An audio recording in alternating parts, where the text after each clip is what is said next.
আসসালামু আলাইকুম ওয়া রাহমাতুল্লাহি ওয়া বারাকাতুহু। সুপ্রিয় দর্শক মণ্ডলী, মাহে রমজানের শুভেচ্ছা জানিয়ে আজকের ইসলাম ও জীবন শুরু করছি। আমি মোহাম্মদ ফাইকুদ্দিন। প্রতিদিনের এই অনুষ্ঠান আপনারা যারা দেখছেন আপনাদের সকলকে স্বাগত জানাচ্ছি এবং আল্লাহ সুবহানাহু ওয়া তাআলা আমাদের সকল সাধনা, সিয়াম সাধনা, কোরআনে মাজিদের তেলাওয়াত, সামগ্রিক ক্রিয়াকর্ম যা আল্লাহর সন্তুষ্টির জন্য আমাদের নিবেদন থাকে, আল্লাহ সুবহানাহু ওয়া তাআলা সমস্ত কর্ম যেন কবুল করেন। আলহামদুলিল্লাহ, ওয়াসসালাতু ওয়াসসালামু আলা রাসূলিল্লাহ ওয়া আলা আলিহি ওয়া আসহাবিহি ওয়া মান ওয়ালা। আম্মা বা'দু ফাআউযু বিল্লাহি মিনাশ শাইতানির রাজীম। বিসমিল্লাহির রাহমানির রাহিম। ইউরিদুল্লাহু বিকুমুল ইউসরা ওয়া লা ইউরিদু বিকুমুল উসরা ওয়ালিতুকমিলুল ইদ্দাতা ওয়ালিতুকাব্বিরুল্লাহা আলা মা হাদাকুম ওয়া লাআল্লাকুম তাশকুরুন। সাদাকাল্লাহু মাওলানাল আযীম। পবিত্র কোরআনে আল্লাহ সুবহানাহু ওয়া তাআলা আমাদের যে সমস্ত শরীয়তের বিধিবিধান দিয়েছেন সেগুলো আমাদের ইহকালীন কল্যাণ ও পরকালীন মুক্তির জন্য দিয়েছেন। আত্মিক উন্নতি, শারীরিক উন্নতি, মানবিক উন্নতি, সামগ্রিক জীবনের পরিমণ্ডলকে সুশোভিত, পরিমার্জিত, সৌন্দর্যমণ্ডিত করার জন্য আল্লাহ পাক দিয়েছেন। এবং আল্লাহ পাক তার সাথে সাথে এটাও বলেছেন, ইউরিদুল্লাহু বিকুমুল ইউসরা ওয়া লা ইউরিদু বিকুমুল উসরা। আল্লাহ চান তোমাদের থেকে সহজ সাধ্যভাবে কর্ম সম্পাদন করতে, তোমাদের জন্য কঠিনতা, জটিলতা, সমস্যা এটি আল্লাহ পাকের প্রত্যাশা নয়। আল্লাহ পাক দ্বীনের যে সমস্ত বিধান তোমাদেরকে দিয়েছেন এগুলার দ্বারা তোমরা ইহকালীন কল্যাণ লাভ করতে পারো। আল্লাহ পাক জানেন আমার কল্যাণ কিসে নিহিত, সেই হিসাবে আল্লাহ সুবহানাহু ওয়া তাআলা আমাদেরকে শরীয়তের বিধিবিধান দিয়েছেন।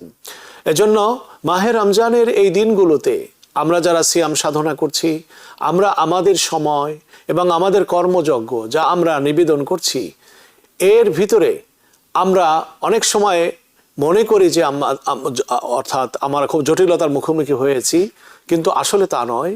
আল্লাহ পাক এটা আমাদের জন্য সহজতর করার জন্য এই কাজটি করেছেন। যে যেমন আমরা রোজা রাখছি, অবশ্যই ক্ষুধার যাতনা এটা কষ্টকর একজন মানুষের জন্য। সেই শবে সাদেক থেকে সূর্যাস্ত পর্যন্ত এই পানাহার বর্জন করে থাকা এটা অত্যাধিক কষ্টকর। এখানে আল্লাহ পাক সহজ সাধ্য বিধান কি রেখেছেন? আল্লাহ সুবহানাহু ওয়া তাআলা দেখুন, মাহে রমজানের রোজা দিয়ে আমাদেরকে কষ্টে ফেলেননি, শুধুমাত্র আমাদের স্ক্যাজুয়ালটা চেঞ্জ করে দিয়েছেন। আমরা সকালে ব্রেকফাস্ট খেতাম, দুপুরবেলা লাঞ্চ করতাম, রাত্রেবেলা ডিনার।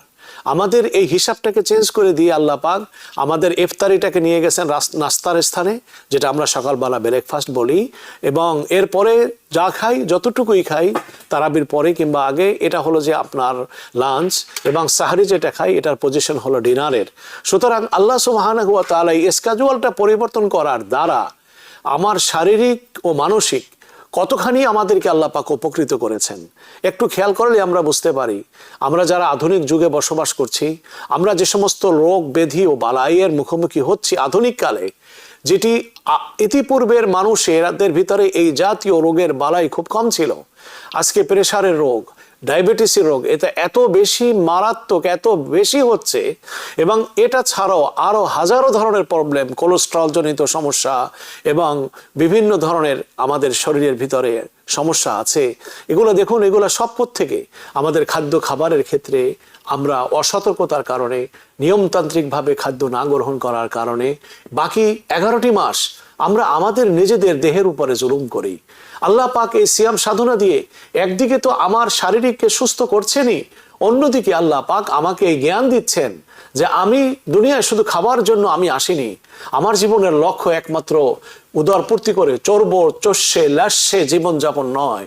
আমার জিন্দেগিটা হলো আরো মহত্তম কোনো কল্যাণের জন্য, যে কল্যাণটুকু আমি পেতে পারি রব্বুল ইজ্জাতের সাথে সম্পৃক্ত হয়ে তার নির্দেশনা ফলো করার মাধ্যমে, এবং যে জন্য তিনি আমাদেরকে সিয়াম দিয়েছেন, এই ক্ষুতৃষ্ণার কষ্টের এই ইবাদতটুকু দিয়েছেন, যাতে করে এটার দ্বারা আমরা যারা ক্ষুধার্ত থাকেন, অনাহারে থাকেন, খাদ্যহীন যারা থাকেন, তারা কতখানি জীবনে কষ্ট করে, ওই মানবতার কল্যাণের জন্য আমি যেন আমার নিজের ভিতরে চেতনা সৃষ্টি করতে পারি, এটাও আল্লাহ সুবহানাহু ওয়া তাআলা আমাকে জানাচ্ছেন।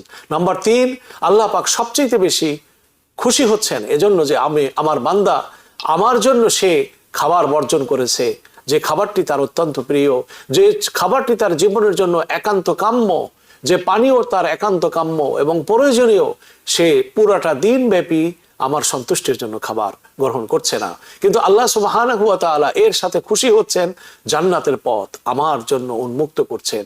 তাহলে এই সামগ্রিক কল্যাণটুকু যদি আমার নিতে হয়, এই যে ক্ষুধার কষ্টটুকু আমি পাচ্ছি, এর দ্বারা শারীরিক সুস্থতার বিধান করছি, আত্মিক সুস্থতার বিধান করছি, এবং সামাজিক বৈষম্য, অর্থনৈতিক বৈষম্য, খাদ্যের বৈষম্য এবং খাদ্যের যে কষ্ট ইত্যাদি, এগুলা যাতে পৃথিবীতে না থাকে, তার জন্য আমাকে আল্লাহ পাক প্র্যাকটিক্যালি আমার জীবনকে তৈরি করছেন মানবতার কল্যাণের জন্য। আর পরকালীন মুক্তি, জান্নাত লাভ, বাবুর রায়্যান থেকে প্রবেশের সুযোগ লাভ এবং জান্নাতের বিশেষ দরজা থেকে প্রবেশ করার এই সুযোগ আমরা কিন্তু সিয়াম সাধনার ভিতরে লাভ করছি। আমরা একটু দেখছি খাবার বর্জন করছি সকাল থেকে সন্ধ্যা পর্যন্ত, কিন্তু এটার দ্বারা আমি কতগুলো কল্যাণের ব্যবস্থা আমি করতে পারলাম। আমার জীবনও সুস্থ হলো, আমার সামাজিক জীবনও স্থিতিশীল হলো, অর্থনৈতিক জীবন স্থিতিশীল হলো, আত্মিক জীবন, নৈতিক জীবন স্থিতিশীল হলো, এবং পরকালের সীমাহীন কল্যাণ, জান্নাতে প্রবেশের সুযোগ আমার লাভ হয়ে গেল। এগুলো আল্লাহ পাক কোরআনের আয়াতে সেটাই বলেছেন, ইউরিদুল্লাহু বিকুমুল ইউসরা ওয়ালা ইউরিদু বিকুমুল উসর ওয়ালিতুকমিলুল ইদ্দা ওয়ালিতুকাব্বিরুল্লাহা আলা মা হাদাকুম ওয়ালাআল্লাকুম তাশকুরুন। এজন্য যে ব্যক্তি আল্লাহ পাকের সন্তুষ্টির জন্য রোজা থাকেন, শুধু রোজা থাকলেই নয়, অনেক স্বাস্থ্য সচেতন ব্যক্তি খাবার খুব সতর্কভাবে গ্রহণ করে। তারা এই সতর্কভাবে গ্রহণ করার দ্বারা, সকাল সন্ধ্যা পানাহার বর্জন করার দ্বারা তারা কোনো সওয়াবের অধিকারী হবে না, আত্মিক চেতনায় উন্নত হতে পারবে না। তারা এই খাদ্য বর্জনের দ্বারা শুধু নিজেদেরকে নিজেরা উন্নত করবে, নিজের স্বাস্থ্যকে ব্যবস্থা করবে সুন্দর করার জন্য। কিন্তু একজন মানুষের নিয়াত যখন আল্লাহর প্রতি থাকবে, আল্লাহর হুকুম তামিলের ভিতরে থাকবে, তখন তার দ্বারা তার এই সামগ্রিক পরিমণ্ডলগুলো তার কি করা হয়, আদায় করা হয়। এটাই হচ্ছে বৈশিষ্ট্য মাহে রমজানের। আল্লাহ পাক আমাদেরকে এই সিয়াম সাধনা পালন করার তৌফিক দান করুন। জি, কেমন আছে? আলহামদুলিল্লাহ, আল্লাহ পাকের কাছে মেহেরবানি। জাযাকাল্লাহ খায়ের, আপনার সুন্দর আলোচনা। প্রিয় দর্শক, আপনারা দেখছেন ইসলাম ও জীবন।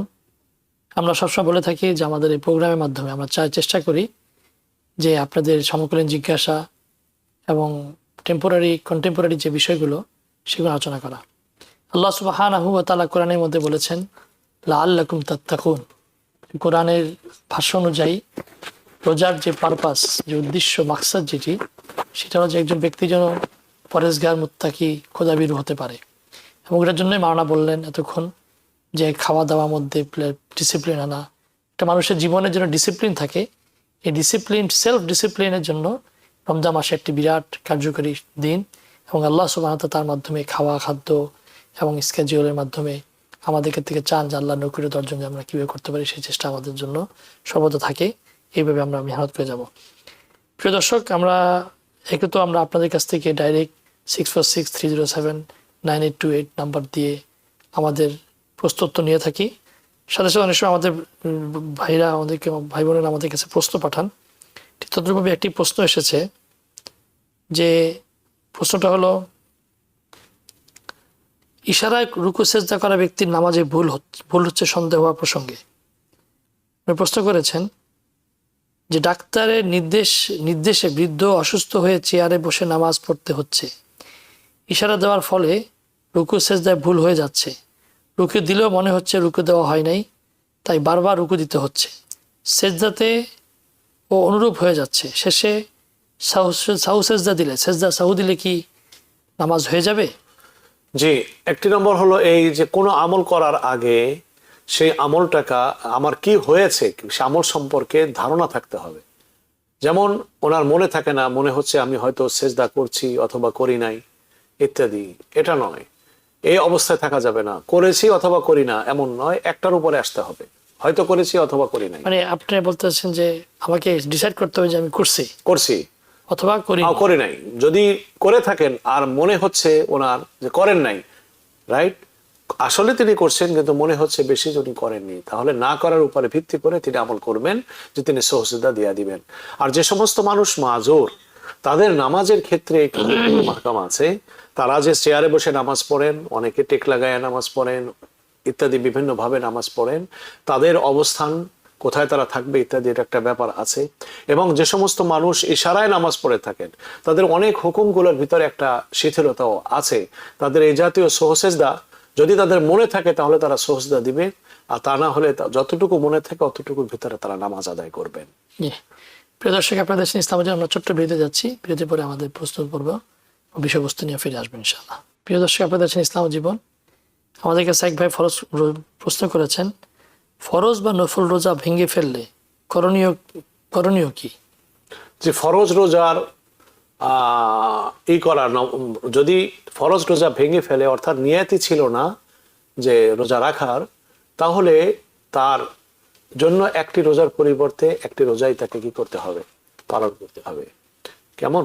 আর যদি তিনি রোজা রাখছেন কিন্তু কারণে তিনি কি করেছেন? রোজা ভেঙে ফেলছেন, যেমন তার সুগার লো হয়ে গেল কিংবা অন্য কোনো কারণে তিনি রোজা ভেঙে ফেললেন, তাহলে তার জন্য একটি রোজার পরিবর্তে একটি রোজাই রাখতে হবে। কিন্তু যিনি ইচ্ছাকৃতভাবে রোজা রাখার নিয়তে রোজা তিনি কি করছেন? নিয়ত করছেন রোজা রাখবেন, রোজা রাখছেনও, ফরজ রোজা, কিন্তু তিনি সেই কোনো কারণ ছাড়া মনে চাইলো ভেঙে ফেলছে, ইচ্ছাকৃতভাবে ভেঙে ফেলছে, তাহলে ওই ব্যক্তির জন্য কাজাও করতে হবে, কাফারাও দিতে হবে। কাজা আর কাফারা কি? কাজা হলো একটি রোজার পরিবর্তে 60টি রোজা রাখতে হবে, আর একটা হলো তাকে 60 জন মিসকিনকে খাবারের ব্যবস্থা করতে হবে। জি, আপনি বলছেন যে যে নাকি রোজা ভেঙে ফেলবে, হ্যাঁ, কোনো কারণ ব্যতীত, তাকে কাফারা এবং কাজা দুইটাই করতে হবে। কাজা এবং কাফারা উভয়টাই তাকে আদায় করতে হবে। জি জি, প্রিয় দর্শক, যিনি লাইনে আছেন প্রশ্ন বলুন। আসসালামু আলাইকুম। জি, ওয়ালাইকুম আসসালাম। আমি নর্থ ক্যারোলাইনা থেকে বলছিলাম। আমি আমার মায়ের পক্ষ থেকে একটা প্রশ্ন করতে চাচ্ছি। আমার মা সম্প্রতি নাম উল্লেখ না করেই বলছি, কোন একটা হুজুরের ওয়াজে শুনেছে যে কবর আযাব নাকি হবে না বা কবরে সওয়াল জবাব হবে না। এই এখন মা জানতে চাচ্ছেন যে এই তথ্যটি কতটুকু সত্যি।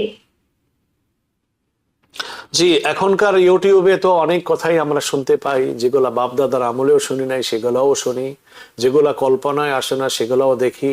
কাজে সব কথায় কান দেওয়া যাবে না। আমি আপনাদেরকে বুখারীর হাদিস থেকে একখানি হাদিস শোনাই। হযরতে আয়েশা রাদিয়াল্লাহু তাআলা আনহার অন্তরে ওই একই কোশ্চেন ছিল যে কবরে কি সত্যি মানুষের আযাব হয় কিনা, সওয়াল জবাব হয় কিনা ইত্যাদি। তো একদিন এমন হলো যে আম্মা জানের কাছে এসে একজন ভিক্ষুক মহিলা ভিক্ষা চাইলো, ইহুদি মহিলা ভিক্ষা চাইলো। আম্মা জান আয়েশা তাকে ভিক্ষা দিলেন। দেওয়ার পরে ওই মহিলা আল্লাহ পাকের কাছে দোয়া করলো, উঈযুকিল্লাহু মিন আযাবিল কবরি, যে আমি আল্লাহর কাছে, তোমার কাছে, মানে ওয়াইজুকে আল্লাহর কাছে আশ্রয় চাই, তোমাকে যেন আল্লাহ পাক আযাব, কবরের আযাব যেন না দেন, কবরের আযাব থেকে যেন আল্লাহ পাক তোমাকে মুক্তি দেন। এই ইহুদি এই দোয়া করলো। দোয়া করার পরে হযরতে আয়েশা সিদ্দিকা রাদিয়াল্লাহু তাআলা আনহা তিনি বিস্মিত হলেন। নবী করিম সাল্লাল্লাহু আলাইহি ওয়াসাল্লাম যখন তাশরিফ এলেন হুজরা মুবারাকে, নবীজিকে জিজ্ঞাসা করলেন, ইয়া রাসূলুল্লাহ, আমি তো একজন মহিলাকে এরকম ভিক্ষা দিলাম, কিন্তু সে তো এভাবে আমাকে দোয়া দিল। এখন সে এই দোয়ার ভিতরে বলল, ওয়াইদুকি লাহা বিকালিমা মিন আযাবিল কবর, আল্লাহর কাছে তোমাকে নিষ্কৃতি দেওয়ার জন্য জাহান্নাম থেকে, মানে কবরের শাস্তি থেকে আমি প্রার্থনা করছি। ইয়া রাসূলুল্লাহ, এটা কেমন দোয়া করলো সে? নবী করিম সাল্লাল্লাহু আলাইহি সাল্লাম জবাবে কি বললেন? বুখারীর হাদিস, সহিহ হাদিস, নবীজি বলেন যে আযাবুল কবরি হাক্কুন, কবরের আযাব এটা সত্য, কিন্তু সেই আযাবটি কোন পদ্ধতিতে, কিভাবে, আমরা এটা জানি না। কারণ এটা হলো জগৎ, এই জগতের বাহিরের একটা জগতের, আলমে বরজাখের জগৎ। সুতরাং আলমে বরজাখের যে ডিল, যে কার্যাবলী, এগুলা বস্তু জগতের যেমন কার্যাবলী, ঘটনাবলী যেভাবে ঘটে সেরকম সেখানকার হবে না।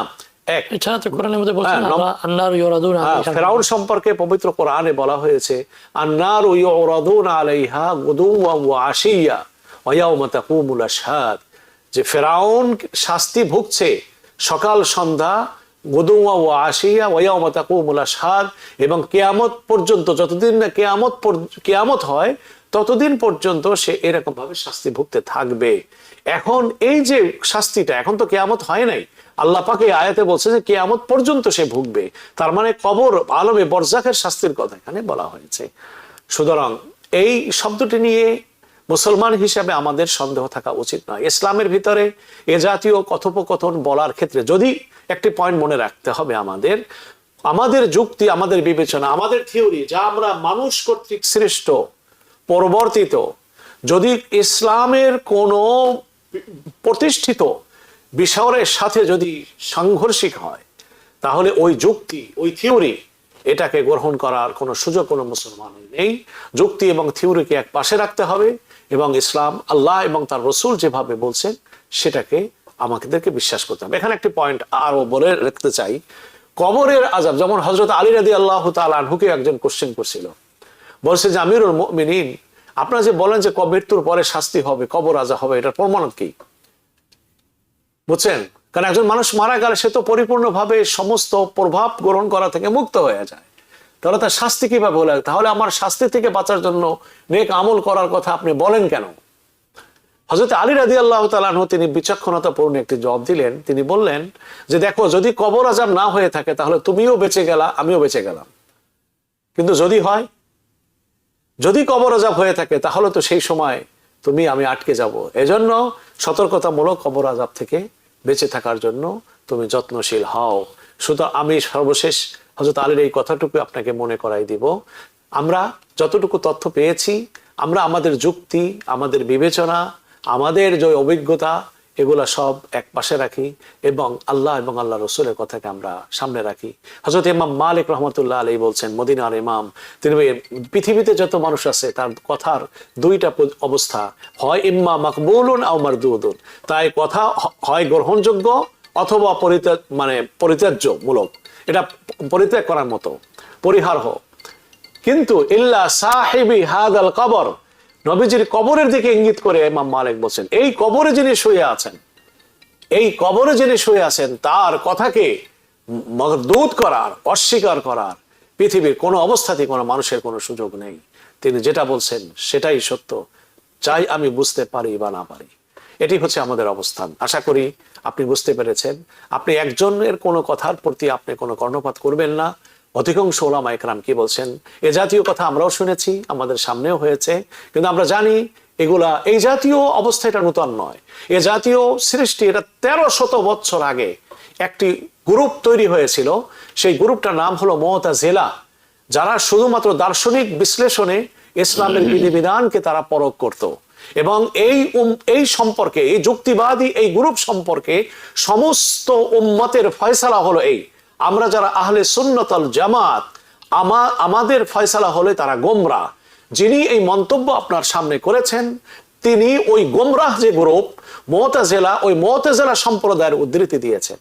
আমরা চিনি, তিনি বাংলাদেশের একজন ব্যক্তি, যিনি অত্যন্ত বর্ষিয়ান একজন মানুষ। তিনি না বুঝে, কারণ তার কোরআন হাদিসে তার নলেজ নাই, যে কারণে কোরআন হাদিস এবং ফিকহের যদি তার নলেজ থাকতো, আহলে সুন্নাত ওয়াল জামাতের মৌলিক আকীদার ব্যাপারে যদি তার ধারণা থাকতো, তিনি এই জাতীয় শব্দ তিনি উচ্চারণ করতে পারতেন না। যেহেতু সাধারণ পর্যায়ের মানুষ যখন এই জাতীয় কথা শুনে, যেহেতু এটা যুক্তির বিষয়, যুক্তিতে ধরে, তখন মানুষ এই জিনিসটাকে সহজে গ্রহণ করে। সুতরাং আশা করি আপনি আপনার কনসেপশনটা আমার কথার দ্বারা আপনি ক্লিয়ার করতে পেরেছেন। প্রিয় দর্শক, লাইনে আছেন, প্রশ্ন করুন। আমার নাম সম্রাট, আমি নিউ ইয়র্ক থেকে বলতেছি। আমার একটা প্রশ্ন ছিল যে ম্যাক্সিমাম বাঙালিরা এখানে যে আপনার ফোন কেয়ারটা নেয়, তো অনেক ক্ষেত্রে এরা মিথ্যা কথা, ফুল ইনফরমেশন দিয়ে নেয়। তো এই টাকা দিয়ে আবার অনেকে উমরা করতে যায়, রমজান মাসেই অনেকে গেছে, আমার পরিচিত ওখানে। তো এটা কি হালাল না হারাম? এটার দুইটা উত্তর। এক নম্বর হচ্ছে আপনি এটা করেন কিনা সেটা হলো কোশ্চেন। যদি অন্য কেউ করে থাকে তাহলে এটার দায়ভার তাদের উপরে, এবং অন্যের চাইতে নিজের বিষয়টাকে সবচেয়ে বেশি গুরুত্ব, যেটা আল্লাহর উপরে ছেড়ে দেওয়া। কারণ এই দেশে আমাদের একের বোঝা অন্য বহন করবে না, এটা আমাদেরকে মনে রাখতে হবে। গুরুত্বপূর্ণ পয়েন্ট হচ্ছে এইটা, এদেশে আরো কিছু বিষয় এরকম আছে, পারিপার্শ্বিক বিষয় এমন আছে যেগুলোকে সামনে আনতে হয়, সেগুলোকে সামনে আনতে। আজকে মনে করুন একজন মুরব্বী, তাকে একটু সুযোগ সুবিধা দেওয়া হচ্ছে যে সে তার কারণে তাকে দেখায় হোম কেয়ার নিচ্ছেন, এটার দ্বারা মুরব্বী যিনি তিনিও লাভবান হচ্ছেন এবং যিনি নিচ্ছেন তিনিও লাভবান হচ্ছেন, এবং এইটা করতে যে কিছুটা মিথ্যার আশ্রয় নিয়ে থাকে। তাহলে এই জাতীয় বিষয়গুলো আমরা নিজেরা বিশ্লেষণের ভিতরে না যে আমরা এই বিষয়টা আল্লাহর উপরে ছেড়ে দিই, এটা হলো সবচেয়ে বেশি ভালো। এখন বলবেন আপনি যে এটা কেমন কথা হলো, যে এটা সত্যকে মিথ্যা বা মিথ্যার আশ্রয় নিয়ে অর্থ কামাই করছে, এটা ব্যাপারে শরীয়তের কি কোনো ফয়সালা নেই? অবশ্যই শরীয়তের ফয়সালা আছে। ফয়সালা হলো এই, শরীয়ত কোনো কৃত্রিম জিনিসকে গ্রহণ করে না, শরীয়ত কোনো অবৈধ জিনিসকে গ্রহণ করে না, অন্যায় জিনিসকে গ্রহণ করে না। অন্যায় এবং অবৈধ দুই জিনিস।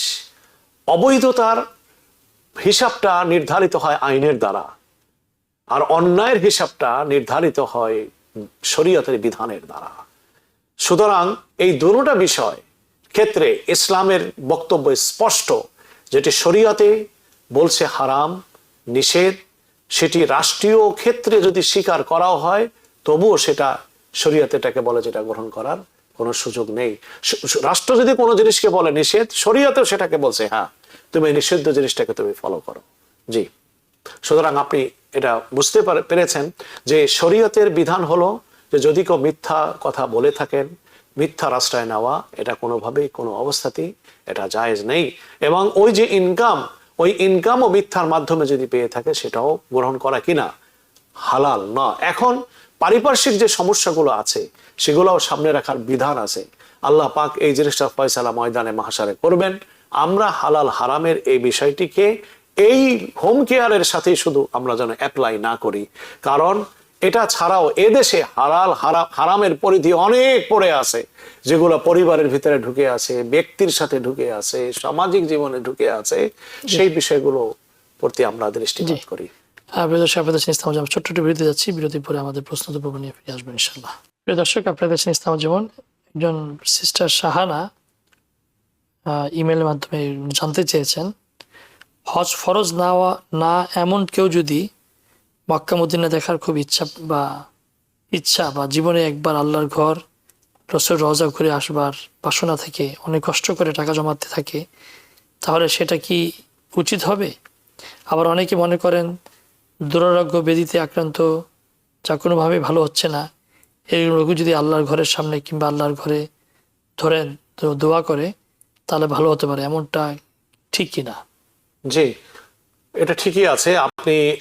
আপনার প্রশ্ন যেটা যে আপনার আল্লাহর দোয়া করা যায় কিনা, একটা হলো যে মক্কা মদিনা তার উপর হজ ফরজ হয় নাই, জীবনে তার একটা বড় ইচ্ছা যে সে আল্লাহর ঘর দেখবে এবং রসুল রওজা দেখবে, তো এরকম টাকা জমা করে দিনের শেষে কখনো উমরা বা ঘর দেখার জন্য যাওয়া, এটা ঠিকই আছে। আপনার উপরে আপনার আগ্রহ বাইতুল্লাহ দেখা, এটা ইমানের লক্ষণ। রসুলের রওজা জিয়ারত করা এটাও ইমানের লক্ষণ, এবং আপনার শারীরিক মুক্তির জন্য সেখানে যে প্রার্থনা করা এটাও আপনি করতে পারেন, এক্ষেত্রে কোনো বাধা নেই।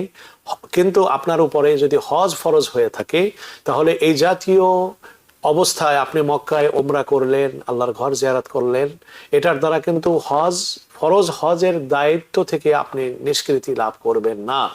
আপনাকে হজে যেতে হবে, আর হজে যাওয়ার জন্য বাইতুল্লাহ যাওয়াই যথেষ্ট নয়। হজের নির্ধারিত যে দিনগুলো আছে, হজের নির্ধারিত সময়ের ভিতরে 8 তারিখ জিলহজ থেকে নিয়ে 12 তারিখ 13 তারিখ পর্যন্ত আপনাকে ওখানকার নির্ধারিত কিছু কার্যাবলী আপনাকে সম্পাদন করতে হবে। এটা ছাড়া অন্য কোনো সময় আপনি যে মাসকে মাস পরে থাকলেও এই হজের যে দায়িত্বটা সেটা থেকে আপনি মুক্ত হবেন না। বাইতুল্লাহ যে দোয়া করা, এটা দোয়ার জায়গায় এটা। সুতরাং বাইতুল্লাহর প্রত্যেকটি স্থানে দোয়া কবুল হয়।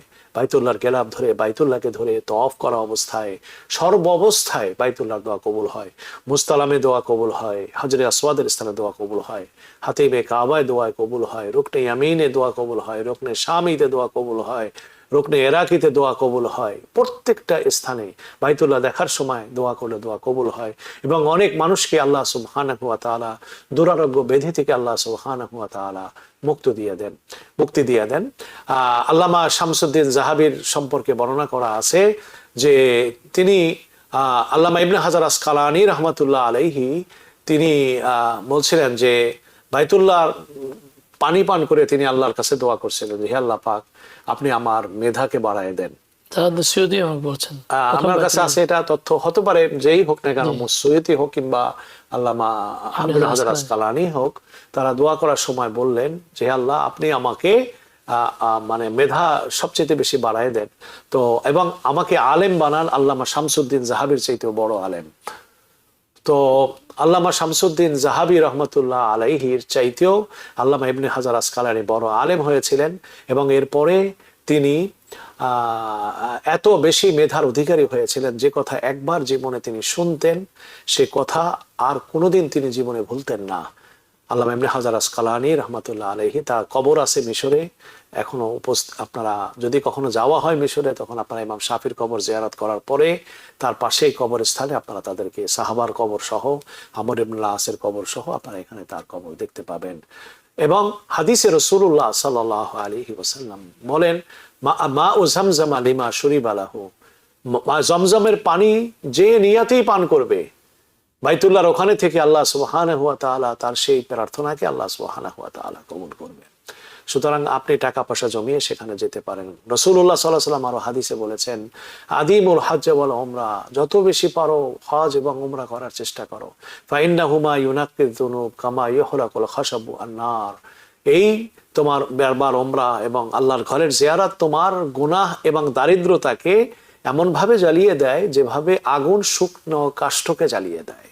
সুতরাং আপনি যেটি করছেন এটা আপনি করতে পারেন। জি, আমি এখানে আজকে একটু হাদিসের একটি বর্ণনা দিতে চাই। রোজাদার যারা আমাদের যে সমস্ত দর্শক রোজা রাখছেন, অত্যন্ত দুর্লভ একটি হাদিস, সেই হাদিস কোন আমরা আজকে যারা এই দর্শক আছেন তাদের সামনে, যদি কোনো কোশ্চেন না থাকে আমি হাদিস, আমি জাস্ট একটা কোশ্চেন আসছে, প্রশ্ন করে তারপরে আপনি যান।